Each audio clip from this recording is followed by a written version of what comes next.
Në një zbulim teje të rëndësishëm për trashëgiminë tonë historike dhe kombëtare, del në dritë një dokument i rrallë i shkruar mes viteve 1490-1501 nga autori serb Konstantin Mihajlović, i njohur si Janiçari. Në veprën e tij të famshme Kujtimet e Janiçarit, ai përshkruan ngjarjet e mëdha të perandorisë osmane dhe personazhet kyçe të kohës, mes tyre me tone lavdëruese dhe admiruese edhe heroi ynë kombëtar Gjergj Kastrioti Skënderbeu.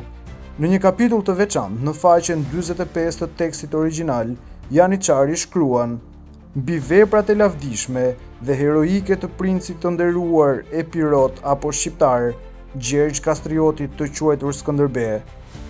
Është kjo fjalia që përmban një peshë të jashtëzakonshme historike, sepse vjen nga një dëshmitar i drejt për drejt i kohës dhe nuk është e ndikuar nga idealizmi i mëvonshëm. Fjalët e autorit janë të qarta dhe pa ekuivok. Skënderbeu ishte princ shqiptar dhe epirot. Termi epirot në atë kohë përdorej si sinonimi trojeve shqiptare jugore dhe është një tjetër dëshmi e identitetit të qartë shqiptar të Skënderbeut. Në faqen 135, Mihajlović e cilëson sërish me titullin Skënderbeu, princi i Epirit dhe Shqipërisë. Ky është një përshkrim që jo vetëm e vërteton pozitën politike dhe ushtarake të Skënderbeut, por edhe ndriçon më tej trashëgiminë e tij si udhëheqës kombëtar, me ndikim të gjerë në trevat shqiptare dhe përtej. Nuk ka dyshim, në sytë e një kronisti të huaj, Skënderbeu ishte figurë madhështore e rezistencës dhe një princ i tokave shqiptare. Në faqen 140, autori jep edhe një dëshmi të qartë mbi prejardhjen e tij. Emri i tij ishte Gjergj Skënderbeu ose Kastrioti, biri i Ivanit. Kjo është dëshmia që mbyll çdo dilemë mbi identitetin e heroit. Ai ishte Gjergj Kastrioti, i biri i Gjon Kastriotit, dhe jo, siç është përhapur gabimisht në ndonjë burim të mëvonshëm, Kastriotiç.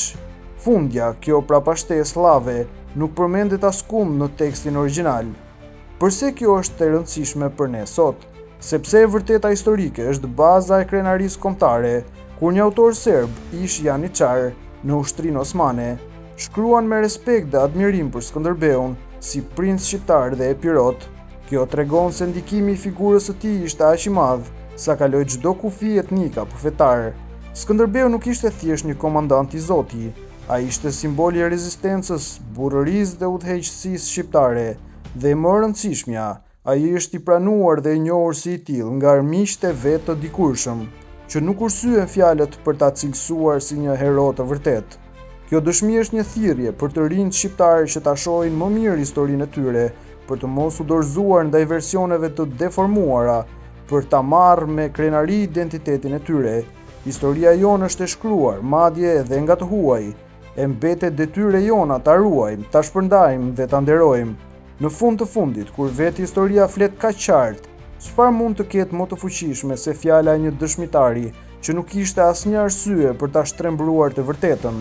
Skënderbeu ishte dhe mbetet princi i Shqipërisë, princi i Epirit, heroi i kombit shqiptar, dhe tani kemi një dëshmi më shumë për ta vërtetuar këtë.